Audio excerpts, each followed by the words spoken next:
आज से एनसीईआरटी का शुरू करते हैं। एनसीईआरटी टोटल इस पे करवाए जाएंगे। ये 6th क्लास के एनसीईआरटी हिस्ट्री का एनसीईआरटी है। 6th क्लास के हिस्ट्री का एनसीईआरटी है और पहला इसका चैप्टर है क्या, कब, कहाँ और कैसे। ये एक शॉर्ट नोट्स है, पूरा आपको इसमें नहीं बताएगा, जो इम्पोर्टेंट है बस उसी चीज़ों को इसमें संकलन किया गया है। तो देखते हैं लोग कहाँ रहते थे। जो प्राचीन काल में लोग रहते थे वो कहाँ रहते थे। तो नर्मदा नदी जो है मध्य प्रदेश में है। नर्मदा, कई लाख वर्ष पहले लोग यहाँ रह रहे थे और जो यहाँ रह रहे थे वो कैसे थे, कुशल संग्राहक थे। भोजन जो है इस क्षेत्र में जो लोग रहते थे वो भोजन जड़, फलों, जंगलों के उत्पादों पर निर्भर करते थे और ये इस क्षेत्र के लोग जानवरों का शिकार भी करते थे। इसके बाद है उत्तर पश्चिम सुलेमान व किरथर पहाड़ियाँ। ये जो सुलेमान और किरथर पहाड़ियाँ हैं हिमालय का ही पार्ट है जो अभी पाकिस्तान और अफगानिस्तान के सीमा पर स्थित है। इस स्थान पर 8,000 वर्ष पूर्व स्त्री पुरुषों ने सबसे पहले गेहूं और जौ फसलों को अपनाया तथा भेड़, बकरी, गाय, बैल को पालतू बनाया और ये गांव में रहते थे। इस क्षेत्र के जो लोग थे गांव में रहते थे। नेक्स्ट है उत्तर पूर्व में गारो तथा मध्य भारत में विंध्य पहाड़ियाँ। उत्तर पूर्व में गारो, जो गारो खासी है, गारो खासी जानते हैं, ये अभी असम के क्षेत्र मेघालय में पाया जाता है और जो विंध्य पहाड़ियाँ हैं ये मध्य भारत में, खास करके मध्य प्रदेश वाले इलाके में। गारो, असम, विंध्य पहाड़ियाँ, मध्य प्रदेश, यहाँ पर कृषि का विकास हुआ। ये दोनों क्षेत्र जो है, असम की पहाड़ियाँ हो गया और गारो पहाड़ियाँ हो गया, विंध्य पहाड़ियाँ, इस क्षेत्र में कृषि का विकास हुआ। सर्वप्रथम चावल विंध्य के उत्तर में उपजाया गया था। सर्वप्रथम जो चावल था वो विंध्य पहाड़ियों के उत्तर में उपजाया गया था। नेक्स्ट है सिंध व उसकी सहायक नदी। सिंधु व उसकी सहायक नदी। 4,700 वर्ष पूर्व आरंभिक नगर यहाँ फले फूले। गंगा व तटवर्ती इलाकों में 2500 वर्ष पूर्व नगरों का विकास आरंभ हो गया था। गंगा व सोन नदी। गंगा के दक्षिण में प्राचीन काल में मगध की स्थापना। जो प्राचीन काल का मगध जो था वो गंगा और सोन नदियों के आसपास के इलाके में फैला हुआ था। अब देखते हैं देश का नाम। जो हमारा देश है उसका नाम किस प्रकार से रखा गया, क्या था और कैसे कैसे इसका विकास हुआ, उसको देखते हैं। देश का नाम इंडिया है। हमारे भारतीय संविधान के अनुच्छेद 1 में जो है इसका उल्लेख किया गया है। इंडिया शब्द इंडस से निकला है। इंडिया शब्द जो है इंडस मतलब जो सिंधु नदी है उससे इसका नामकरण किया गया है। जिसे संस्कृत में सिंधु कहा जाता है। संस्कृत में क्या कहा जाता है, सिंधु कहा जाता है। ईरान और यूनान वासियों ने सिंधु को हिंदोस यानी कि हिंदोस अथवा इंडोस कहा और इस नदी के पूर्व के भूमि प्रदेश को इंडिया कहा। किसने? ईरान और यूनान के वासियों ने। भारत नाम का प्रयोग उत्तर पश्चिम में रहने वाले लोगों के एक समूह के लिए किया जाता था। इसका वर्णन ऋग्वेद में भी मिलता है। भारत नाम का प्रयोग जो है उत्तर पश्चिम में रहने वाले लोगों के एक समूह के लिए किया जाता था। इसका वर्णन ऋग्वेद में भी मिलता है। बहुत सारे इसके तर्क दिए जाते हैं कि भरत कुल के जो लोग थे उनके नाम पे या जो राजा भरत थे उनके नाम पे भारत पड़ा। बहुत सारे तर्क दिए जाते हैं।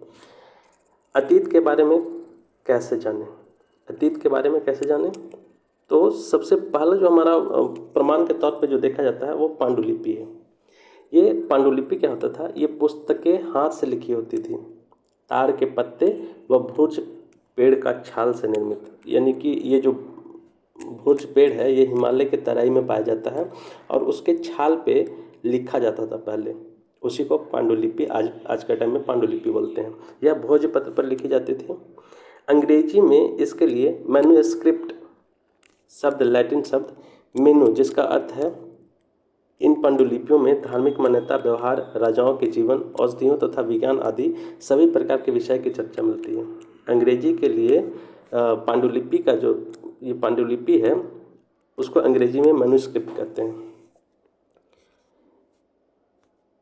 इन पांडुलिपियों में धार्मिक मान्यता, व्यवहार, राजाओं के जीवन, औषधियों तथा विज्ञान आदि सभी प्रकार के विषय की चर्चा मिलती है। अभी कुछ कुछ पांडुलिपियाँ अभी भी उसको बचा कर रखा गया है। यह संस्कृत, प्राकृत व तमिल भाषा में लिखे हैं। प्राकृत आम लोगों की भाषा थी। क्या है? प्राकृत जो है आम लोगों की भाषा थी, लेकिन पांडुलिपि जो मिले हैं संस्कृत में मिले हैं, कुछ तमिल में भी मिले हैं, ज़्यादातर संस्कृत में मिले हैं और प्राकृत में भी मिले हैं। प्राकृत जो है आम लोगों की भाषा थी। अब देखते हैं अभिलेख। अतीत के बारे में जानने का एक और महत्वपूर्ण स्रोत अभिलेख है। यह कठोर सतह पर उत्कीर्ण किए जाते हैं। जो अभिलेख है वो कठोर सतह पर, यह जैसे कि बड़े बड़े चट्टानों पे या पिलर बना करके उस पर लिखा जाता था। अब है पुरातत्वविद। वे व्यक्ति जो अतीत में बनी वस्तुओं का अध्ययन करते हैं, जैसे पत्थर व ईंट से बनी इमारतें, अवशेष, चित्र, मूर्तियाँ, उनको क्या कहते हैं? पुरातत्वविद कहते हैं। अब जो है इतिहासकार। इतिहासकार कौन है? जो लोग अतीत का अध्ययन करते हैं। तिथियों का अर्थ, जैसे बीसी का मतलब होता है बिफोर क्राइस्ट, यानी कि ईसा पूर्व, ईसा के जन्म से पहले। अब एडी जो है इसको कहते हैं, इसका फुल फॉर्म एनो डोमिनो, ईसा या ईसवी बोलते हैं इसको। ईसा मसीह के जन्म के बाद जो है एडी कहलाता है, और ईसा मसीह के जन्म के पूर्व जो है बीसी कहलाता है, बिफोर क्राइस्ट या ईसा पूर्व। अब जो है इस चैप्टर में एक जगह आता है कृषि का आरंभ। ठीक है, कृषि का आरंभ जो है लगभग 8000 वर्ष पूर्व माना जाता है। इस चैप्टर के अनुसार, क्या, कब, कहाँ और कैसे, इसके अनुसार जो है कृषि का आरंभ 8000 वर्ष पूर्व माना जाता है। सिंधु सभ्यता के प्रथम नगर, इसके सिंधु सभ्यता का जो प्रथम नगर का जो साक्ष्य कहीं कहीं मिला है वो 4700 वर्ष पूर्व। ऐसे अगर कार्बन डेटिंग के अनुसार देखें तो 2500 BC के आसपास मिलता है। गंगा घाटी के नगर जो खास करके मगध वाला क्षेत्र है वो 2500 वर्ष पूर्व। और इस प्रकार से ये टोटल जो खास करके फर्स्ट चैप्टर है, क्या, कब, कहाँ, कैसे, उसका शॉर्ट नोट समाप्त हो गया। अब इसी का NCERT जो है, इसी का शॉर्ट ऑब्जेक्टिव क्वेश्चन देखते हैं, जो कि दृष्टि से लिया होगा। उसका क्वेश्चन बहुत अच्छा है। ये जो है हमारे अतीत का जो 6th क्लास का है, NCERT का क्वेश्चन है ऑब्जेक्टिव। पहला क्वेश्चन जो है, गेहूं और जौ की फसलों के संदर्भ में निम्नलिखित कथनों पर विचार कीजिए। गेहूं और जौ की फसलों के संदर्भ में निम्नलिखित कथनों पर विचार कीजिए। पहला ऑप्शन है, मनुष्य द्वारा सर्वप्रथम इन्हीं फसलों को उपजाने की शुरुआत की गई। दूसरा ऑप्शन है, इन फसलों के उपजाने का क्षेत्र हिमालय और विंध्य की पहाड़ियाँ थी। अब इसमें से बताना है कि कौन सा कथन सही है। तो इसका जो करेक्ट आंसर है वो होगा ए, केवल एक। मनुष्यों द्वारा सर्वप्रथम इन्हीं फसलों को उपजाने की शुरुआत की गई थी।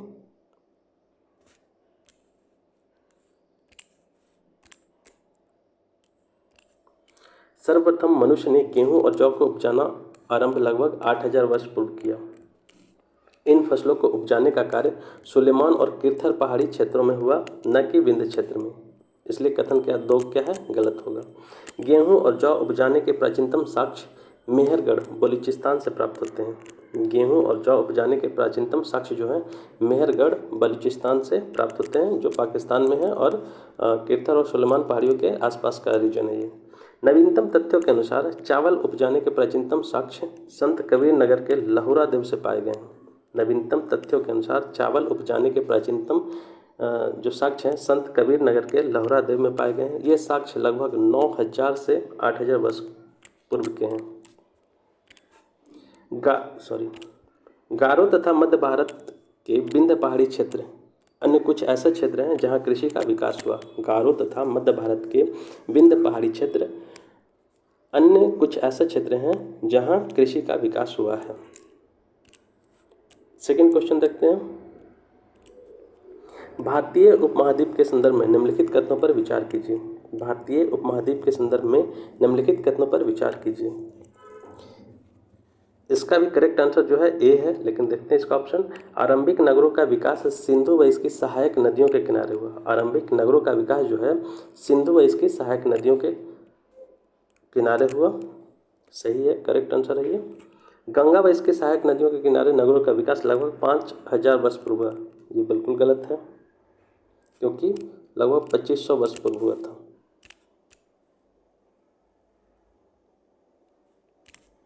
अब इसका व्याख्या देखते हैं।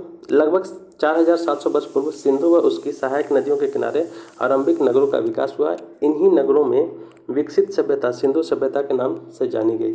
गंगा व इसके सहायक नदियों के किनारे नगरों का विकास लगभग 2500 वर्ष पूर्व हुआ, यानी सिंधु नदी के किनारे सभ्यताएं पहले विकसित हुई। इसलिए कथन 2 क्या होगा? गलत होगा। अब जो है थर्ड नंबर क्वेश्चन देखते हैं। गंगा नदी के दक्षिण में इसकी सहायक नदी सोन के आसपास का क्षेत्र प्राचीन काल में किस नाम से जाना जाता था? गंगा नदी के दक्षिण में इसकी सहायक नदी सोन के आसपास का क्षेत्र प्राचीन काल में किस नाम से जाना जाता था? तो इसका करेक्ट आंसर जो है मगध। शॉर्ट नोट्स में भी देखे थे, शॉर्ट नोट्स के अनुसार ही जो है ये क्वेश्चन है। और पूरी तरह से अगर इसको एक बार देख लेते हैं इस वीडियो को, तो आपका खास करके एनसीईआरटी का जितने भी चीज़ें हैं वो कवर हो जाएंगी। अब इसकी व्याख्या देखते हैं थर्ड नंबर क्वेश्चन का। सोन नदी के आसपास का क्षेत्र प्राचीन काल में मगध कहलाता था। सोन नदी के आसपास का क्षेत्र जो है प्राचीन काल में मगध कहलाता था। प्राचीन काल का पहला बड़ा राज्य था। इसके शासक बहुत शक्तिशाली थे। उन्होंने एक विशाल राज्य स्थापित किया था। मगध साम्राज्य का उत्कर्ष ईसा पूर्व 6वीं शताब्दी में हुआ था। मगध साम्राज्य का वास्तविक संस्थापक जो है लगभग 544 से 492 ईसा पूर्व बिंबिसार था। 544 से 492 ईसा पूर्व के बीच में कौन था? बिंबिसार था। अब फोर्थ नंबर क्वेश्चन देखते हैं। भारत देश के नाम के संदर्भ में निम्नलिखित कथनों में कौन सा कथन सही है? भारत देश के नाम के संदर्भ में निम्नलिखित कथनों में कौन सा कथन सही है? पहला ऑप्शन देखते हैं। लगभग 2500 वर्ष पूर्व उत्तर पश्चिम की ओर से आने वाले ईरानियों और यूनानियों ने सिंध को हिंदोस अथवा इंडोस तथा इस नदी के पूर्व में स्थित भूमि प्रदेश को इंडिया कहा। बिल्कुल सही। दूसरा है, भारत नाम का प्रयोग उत्तर पश्चिम में रहने वाले लोगों के एक समूह के लिए किया जाता था। इस समूह का उल्लेख संस्कृत भाषा की आरंभिक कृति ऋग्वेद में मिलती है। तो ये भी सही है। ये और दो दोनों, एक और दो दोनों सही है। तो इसलिए इसका करेक्ट आंसर सी होगा। उपयुक्त दोनों कथन सही है। उत्तर पश्चिम की ओर से आने वाले ईरानियों और यूनानियों ने सिंधु को हिंदोश अथवा इंडोस कहा। उन्होंने इस नदी के पूर्व में स्थित भूमि प्रदेश को इंडिया कहा। भारत नाम का प्रयोग उत्तर पश्चिम में रहने वाले लोगों के एक समूह के लिए किया जाता था। इस समूह का उल्लेख ऋग्वेद में मिलता है। ऋग्वेद संस्कृत की आरंभिक कृति है जो लगभग 3500 वर्ष पुरानी है। बाद में इसी भारत समूह के नाम का प्रयोग देश के लिए होने लगा। नेक्स्ट है फिफ्थ नंबर क्वेश्चन। पांडुलिपियों के संदर्भ में निम्नलिखित में से कौन सा कथन सही नहीं है? पांडुलिपियों के संदर्भ में निम्नलिखित में से कौन सा कथन सही नहीं है? पहला है, अतीत में हाथ से लिखी गई पुस्तकें पांडुलिपि कहलाती थी। क्या ये सही है? नेक्स्ट है, अंग्रेजी में पांडुलिपि के लिए मैन्युस्क्रिप्ट शब्द का प्रयोग होता है जो लैटिन भाषा के शब्द मेनू जिसका अर्थ हाथ से लिखा है।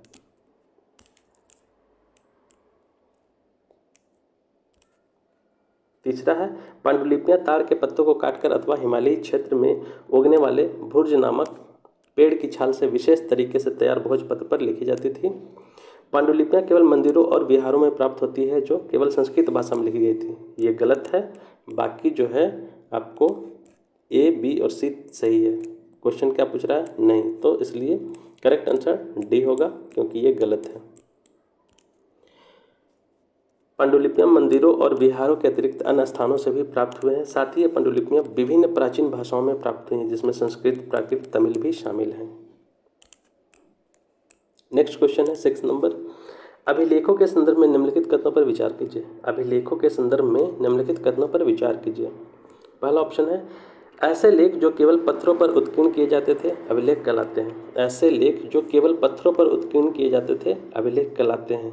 तो ये तो बिल्कुल गलत है।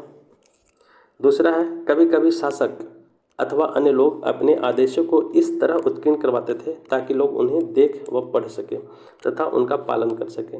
ये बिल्कुल सही, इसलिए करेक्ट आंसर क्या होगा? बी होगा।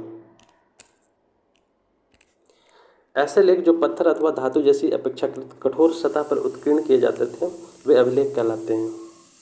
अभिलेखों में राजाओं, रानियों व अन्य लोगों के आदेश, कार्य विवरण, विषय आदि का उल्लेख किया जाता था। 7 नंबर क्वेश्चन है, अशोक का कंधार से प्राप्त अभिलेख निम्नलिखित में से किन लिपियों में लिखा गया है? अशोक का कंधार से प्राप्त अभिलेख निम्नलिखित में से किन लिपियों में लिखा गया है? तो इसका करेक्ट आंसर जो होगा वो होगा यूनानी और अरमाइक। जो कंधार से अभिलेख मिला है वो यूनानी और अरमाइक लिपियों में लिखा गया है। अशोक का कंधार अभिलेख इस क्षेत्र में प्रयुक्त होने वाली यूनानी व अरमाइक नामक दो भिन्न लिपियों तथा भाषाओं में लिखा गया है। अब है 8 नंबर क्वेश्चन।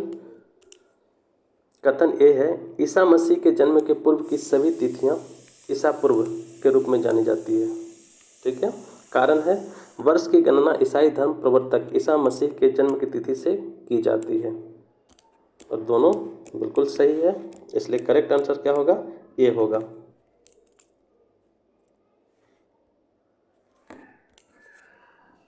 ईसा मसीह के जन्म की तिथि से वर्ष की गणना की जाती है। ईसा पूर्व को अंग्रेजी में बिफोर क्राइस्ट कहते हैं, बीसी कहते हैं।